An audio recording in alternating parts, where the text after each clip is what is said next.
Hello,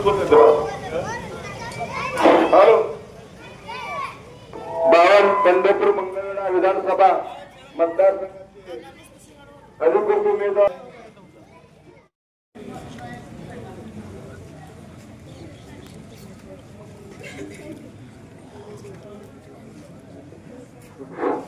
Ramakrishna Hari.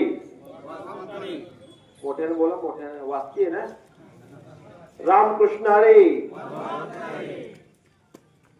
252 Pandharpur Mangalvedha विधानसभेची सार्वत्रिक निवडणूक होतीये. त्या निमित्तानं सीतापूर येथे गावभेट दौरा आयोजित केलाय. त्या दौऱ्यानिमित्त उपस्थित राष्ट्रवादी काँग्रेस पक्षाचे आमचे मित्र प्रथमेश भैया पाटील, महिला आघाडीच्या वैशालीताई पाटील, काँग्रेस नेते पांडुरंग माळी, महाविकास आघाडीचे सर्व घटक पक्षाचे पदाधिकारी, आम आदमी पक्षाचे पदाधिकारी, पौरचे सरपंच आमचे मित्र निमगरे, माजी सरपंच आप्पासाहेब पाटील, गौरीसाहेब मुलानी, दावल शेख, प्रगत बागायतदार विजयकुमार पाटील, दत्तात्रेय गुट्टी, सर्वच ग्रामस्थ, तरुण मित्र आणि बंधू भगिनींनो, आपल्या या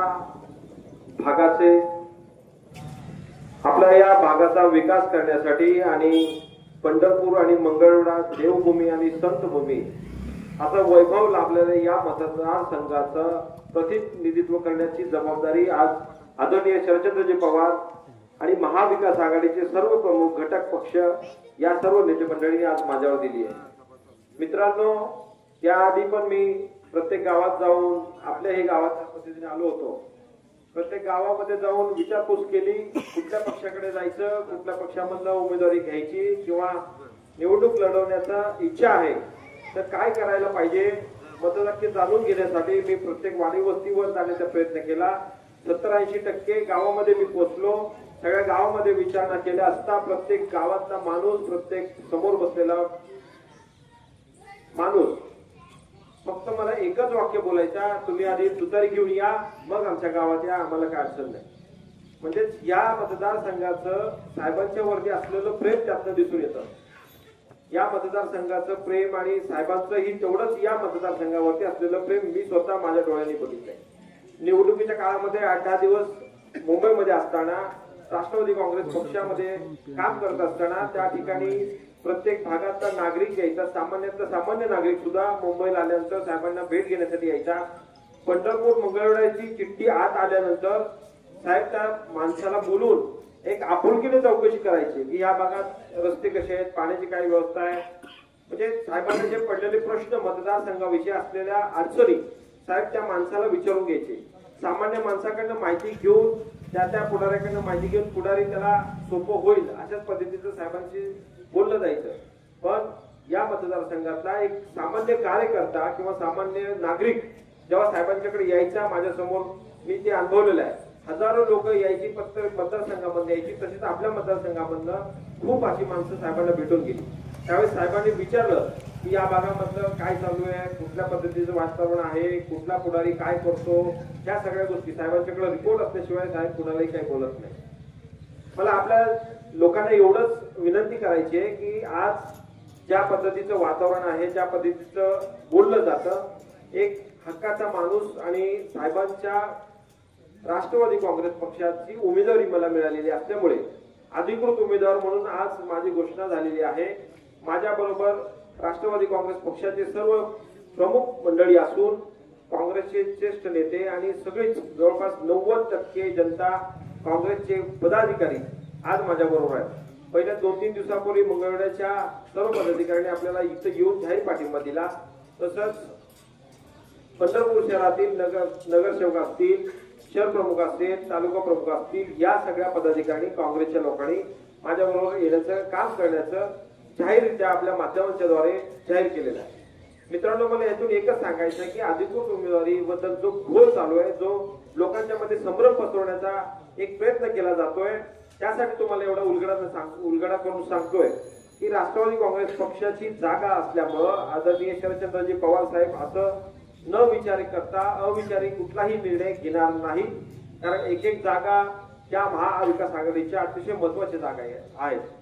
येणारं सरकार हे फक्त आणि फक्त महाविकास आघाडीचंच सरकार येणार आहे, हे कोणी सांगण्याची गरज नाही. माध्यमातून आज आपल्या समोर येत आहे, त्यांचा निष्कर्ष येतोय, त्यांचा आढावा येतोय। प्रत्येक मतदारसंघातली जागा तेवढेच महत्वाच्या असल्या कारणानं आदरणीय शरदचंद्रजी पवार साहेबांनी काँग्रेसचा उमेदवार जाहीर झाल्यानंतर सुद्धा राष्ट्रवादी काँग्रेस पक्षाची उमेदवारी जाहीर केली। शेवटच्या क्षणी एबी फॉर्म मला देऊन आपल्या या उमेदवारीबद्दल शिक्कामोर्तब केलं। याचाच अर्थ राष्ट्रवादी काँग्रेस पक्ष, महाविकास आघाडी सरकार म्हणून अधिकृत उमेदवारी अनिल सावंत अशा पद्धतीने झालेली आहे।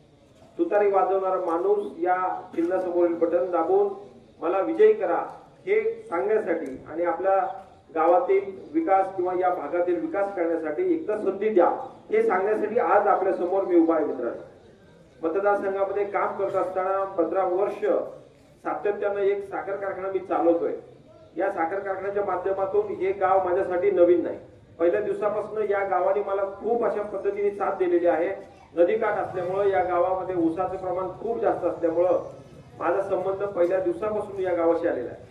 या गावाने मला कधीही नाकारलेलं नाही मित्रांनो, कारण आम्हीच कमी पडलो, एक साखर कारखाना म्हणून कमी पडलो। या गावात एवढा ऊस उपलब्ध असताना सुद्धा वाहनाची कमतरता, टोळ्याची कमतरता, लोकसंख्या बघत असताना काही कमी जास्त पद्धतीने होत असतं। एक कारखाना चालवताना अनंत अडचणीचा सामना करावा लागतो। ऊसाचे भाव, साखरेचे भाव या सगळ्याची गोळाबेरीज करता करता आपला कारखाना दक्षिण भागामध्ये सगळ्यात जास्त अडचणीच्या काळामध्ये चालवत असताना अडचणीच्या एक 22 ते 23 किलोमीटर मरोडे या गावापासून आतमध्ये असून सुद्धा या मतदारसंघातील इतर कारखाने जे चालवतात त्यांच्यापेक्षा वाहतुकीचा खर्च मला आज जाहीरपणाने सांगतोय 100 ते 110 रुपये साधारण जास्त येतो। तरी पण मी त्या कारखान्याच्या बरोबर भाव देण्याचा प्रयत्न केलाय, प्रत्येक शेतकऱ्याला न्याय देण्याचा प्रयत्न केला आहे। कमी जास्त झालं असेल, मी असं म्हणणार नाही की मी सगळ्यापेक्षा जास्त दिलंय, पण सगळ्यापेक्षा कमी पण दिलेलं नाही। त्याच पद्धतीनं येणाऱ्या काळामध्ये या मतदारसंघाचा विकास करण्यासाठी एक शैक्षणिक संकुल उभं राहण्याची गरज मला वाटते। प्रत्येक गावामध्ये फिरत असताना आपल्या तरुण मुलाला किंवा आपल्या मुलींना शिक्षण घेण्याची सोय या मतदारसंघामध्ये नाही। आपल्या विरोधक सांगत असतील आम्ही एवढ्या कोटीचा निधी आणला, तेवढ्या कोटीचा निधी आणला, एक शाळा, एक कॉलेज, एक सुद्धा अशा पद्धतीचं आपल्या या विद्यार्थ्यांना इथं उपलब्ध होत नाही। पुणे, मुंबई, सोलापूर, सांगली, कोल्हापूर या ठिकाणी जाऊन आपल्या मुलांना शिक्षण घ्यावं लागतं आणि आपली तेवढे ऐकत नाही। आपण मुलांना बाहेर गावी जाऊन त्यांच्या शिक्षणाचा खर्च असेल, जेवणाचा खर्च असेल, राहणीमानाचा खर्च असेल, तो अवाढव्य आजकालच्या या महागाईच्या याच्यामुळे झालेला आहे।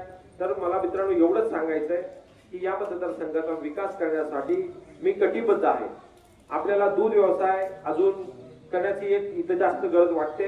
दुधावरती चालणारं आणि दुधावरती आपलं कुटुंब चालणारी संख्या खूप जास्त पद्धतीची आहे।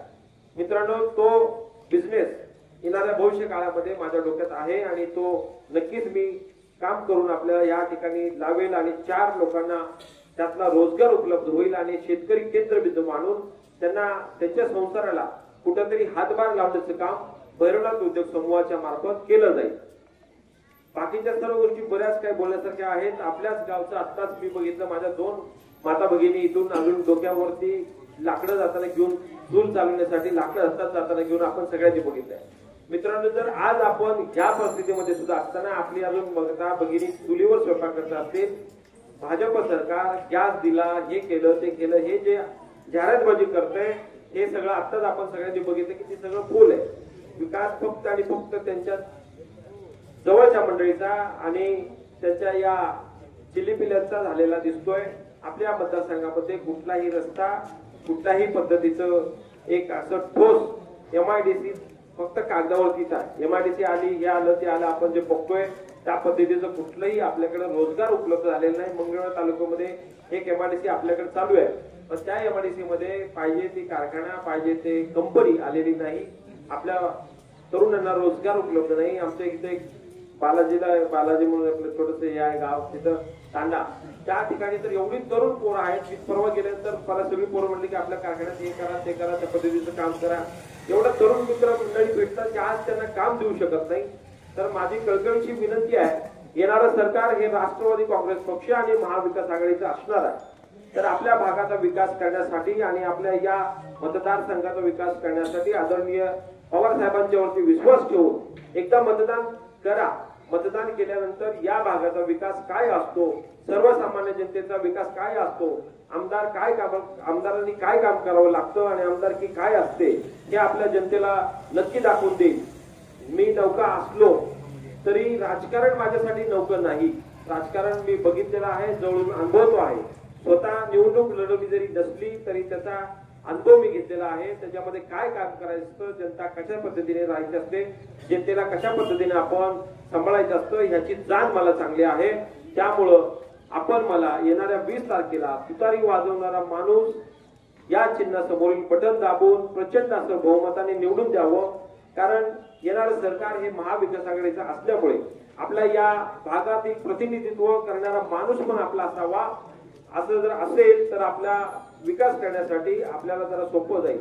एक वाढप्या आपला असला की आपल्या काटामध्ये बरोबर येऊन पडतं. त्याच पद्धतीनं विधानसभेमध्ये जर एक आपला वाढपी जर तिथं गेला तर आपलं हे विकास करण्यासाठी भौगोलिक यश संपादन करण्यासाठी विश्वास ठेवा आणि मतदान करा. 5 नंबरचं बटन आपल्याला मिळालेलं आहे, अनुक्रमांक 5 असं आपल्याला त्या मशीनवर बॅलेट पेपरवर मिळालेलं आहे. तुतारी वाजवणारा माणूस हे चिन्ह लक्षात ठेवा. आपल्या जाता आपल्या गावचं जे बंधारा आहे त्या बंधाऱ्याची आताच मी चौकशी केल्यानंतर मला कळालं की गर्दी खूप होते. वडापूर सिद्धापूर बंधारा जो आहे त्याच्यामध्ये पाणी अडवलं जात नाही, ते पाणी वाहून जातं.